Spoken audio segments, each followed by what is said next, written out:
বলা হচ্ছে যে জামাত ইতিহাসের সেরা সময় কাটাচ্ছে এখন। সিলেটে আসলে জামাত কতটা ভালো সময় কাটাচ্ছে না খারাপ সময় কাটাচ্ছে, নির্বাচন নিয়ে সিলেটের মানুষের কতটা মন জয় করতে পারলো জামাত, কি বলবেন?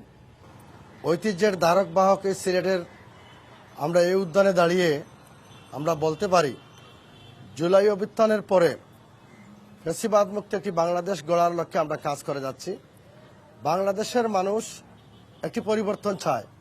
সেই পরিবর্তনের প্রত্যাশায় গ্রাম থেকে শহর, শহর থেকে হাওর, প্রত্যেকটি এলাকায় শ্রমজীবী মানুষ, মেহনতি মানুষ, কৃষিজীবী মানুষ মোহাম্মদ ওয়াটার ট্যাঙ্ক, যা পানিকে রাখে শতভাগ বিশুদ্ধ।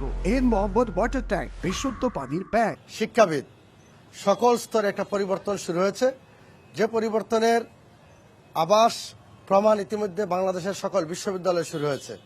আমরা মনে করি যে এই পরিবর্তনের পক্ষে বাংলাদেশ জামাত ইসলামীর আমির, বাংলাদেশের 18 কোটি মানুষের মানবিক নেতা ডাক্তার শফিকুর রহমান আওয়াজ তুলেছেন এবং তার নেতৃত্বে একটি মানবিক বাংলাদেশ গড়ে তোলার জন্য আমরা কাজ করে যাচ্ছি।